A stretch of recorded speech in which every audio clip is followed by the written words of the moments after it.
देश के किसानों की हालत बहुत ही खस्ता है, बहुत ही खराब है। विधायक और सांसदों को खरीदना और सरकारें गिराना विरोधियों की, लेकिन वो सभी भ्रष्टाचारियों को लेकर मोदी जी देश चलाते हैं। यही विकास है। मुआवजा नहीं मिल रहा है, किसानों को एमएसपी नहीं मिल रही है, किसान आत्महत्या कर रहे हैं, किसान दिल्ली के बॉर्डर तक आने की कोशिश कर रहे हैं, दिल्ली के राजधानी में आने की कोशिश कर रहे हैं, उनको रोका जा रहा है। उसने गलत क्या है? गलत क्या है? नितिन गडकरी जी एक बहुत ही अनुभवी नेता है, बहुत ही स्पष्ट वक्ता है। नितिन गडकरी जी का ये खासियत है, वो झूठ नहीं बोलते, जो उनके मन में है बोल देते हैं। उनकी मन की बात झूठी नहीं होती। तो मुझे नहीं लगता है कि गडकरी जो बोल रहे हैं और गडकरी जी ने जो बोला है उसमें कोई तफावत है।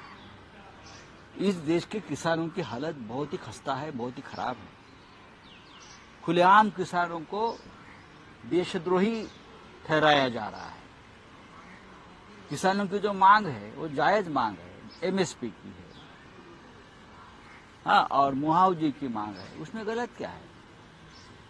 लेकिन अगर नोटिस दिया है नितिन जी ने, तो मुझे जरूर विश्वास है नितिन जी उस बारे में आत्मचिंतन करेंगे कि देश के किसानों की हालत असल में क्या है।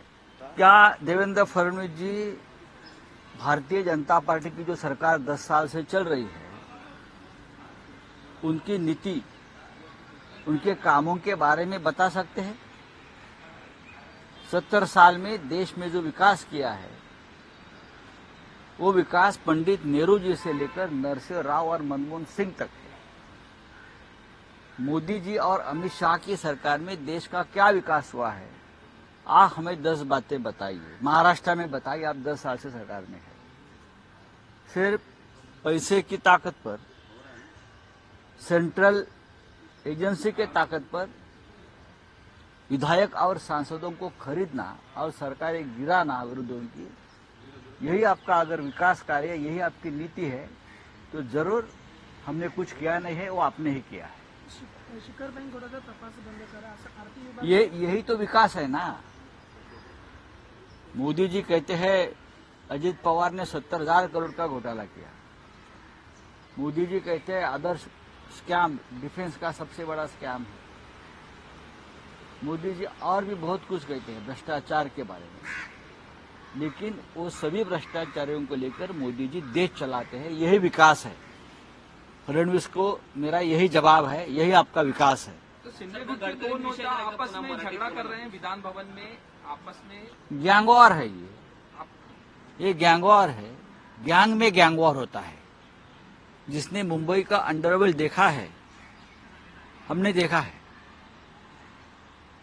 तो जो गैंग्स थे बड़े बड़े, उस गैंग में भी गैंगवॉर होता था और गैंग के ही लोग आपस में एक दूसरे के खिलाफ लड़ते थे। शिंदे गैंग में अब वही गैंगवॉर चल रहा है। एक मंत्री और एक विधायक विधानसभा में हाथापाई करता है, एक दूसरे को गाली गलौज करता है, और फडणवीस जी बोलते हैं सब कुछ ठीक है, यही हमारा विकास है। तो विकास की व्याख्या बदलनी पड़ेगी। आरएसएस को मैं एक पत्र लिखूंगा कि भाई महाराष्ट्र में जो विकास चल रहा है गैंगवॉर का, वो उसे अगर आपके लोग उसे विकास कहते हैं तो विकास की व्याख्या आपके शब्दकोश में बदल दीजिए।